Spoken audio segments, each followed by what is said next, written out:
Assalamualaikum warahmatullahi wabarakatuh.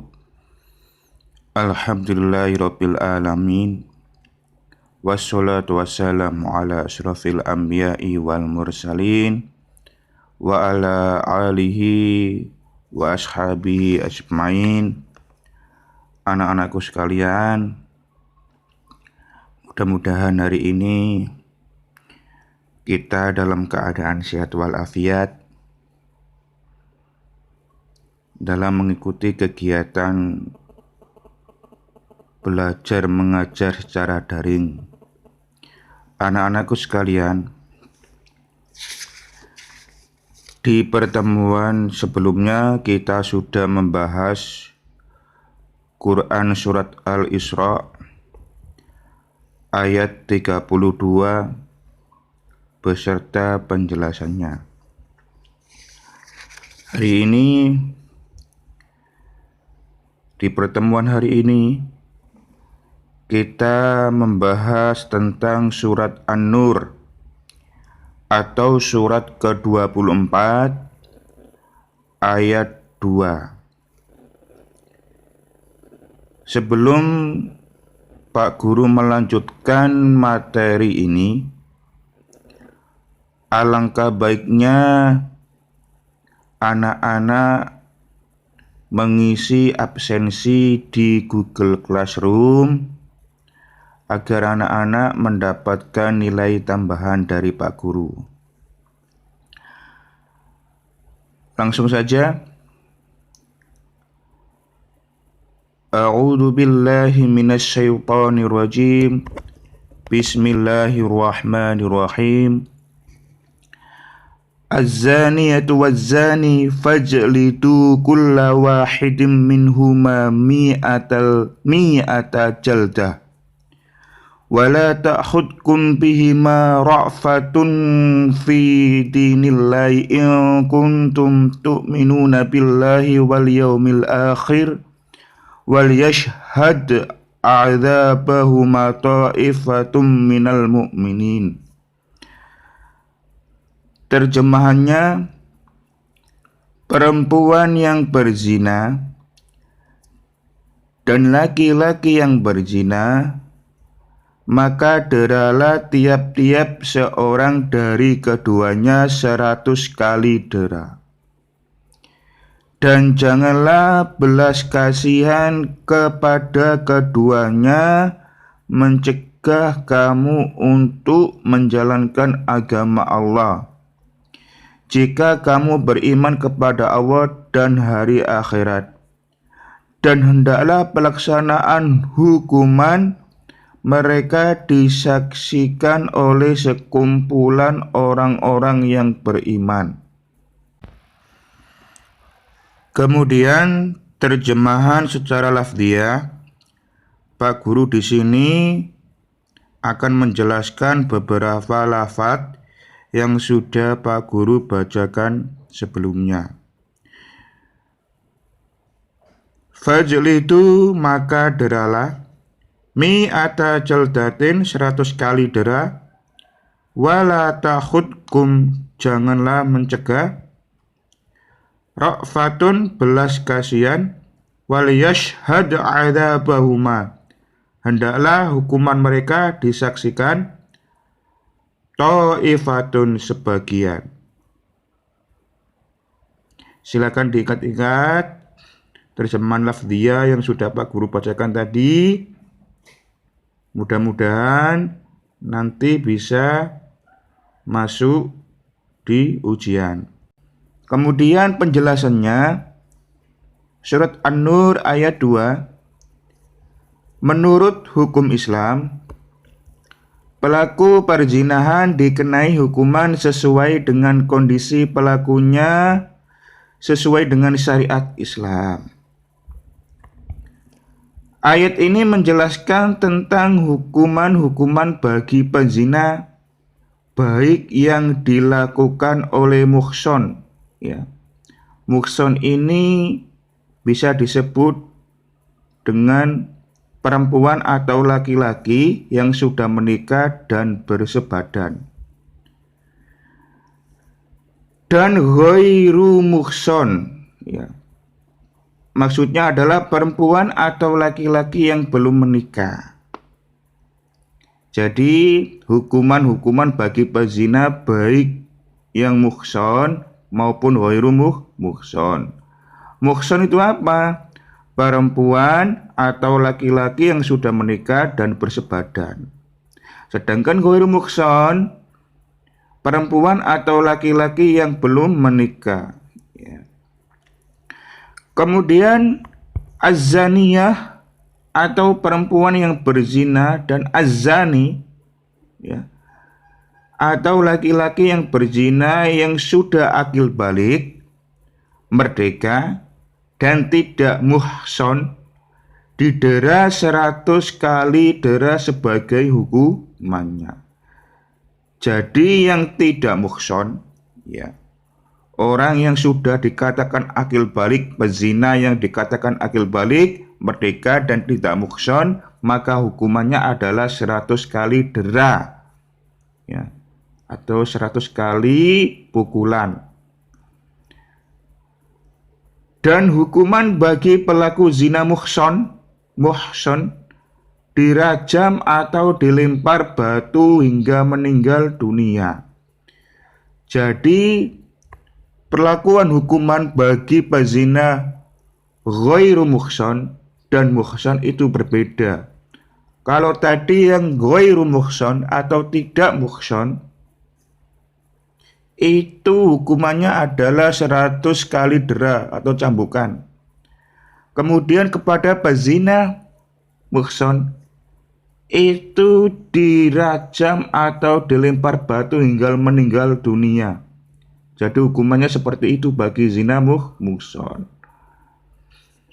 Hukuman bagi pelaku zina hendaklah dilaksanakan oleh yang berwajib dan di tempat umum dan terhormat, sehingga dapat disaksikan oleh orang banyak dengan tujuan supaya orang-orang mendapat pelajaran yang berharga dari kejadian tersebut. Jadi hukumannya dilakukan di tempat umum, disaksikan oleh orang banyak, khususnya orang-orang yang beriman. Kemudian penegakan hukum bagi pezina harus ditegakkan sesuai dengan perintah Allah Subhanahu wa Ta'ala. Ada beberapa syarat dalam penegakan hukuman tersebut. Di antaranya yang pertama adalah pelakunya seorang muslim yang berakal balik dan melakukan tanpa paksaan. Yang kedua, perzinahan yang jelas dan terbukti. Bukti-bukti tersebut adalah pelaku mengakui perzinahannya dalam kondisi normal. Kemudian kesaksian 4 orang saksi yang adil. Yang terakhir, terlihatnya kehamilan pada seorang wanita. Ya. Khususnya wanita yang tidak mempunyai suami.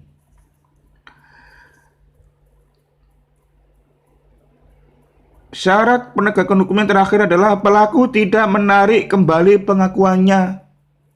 Kalau bahasa Jawanya itu tidak mencela-mencele.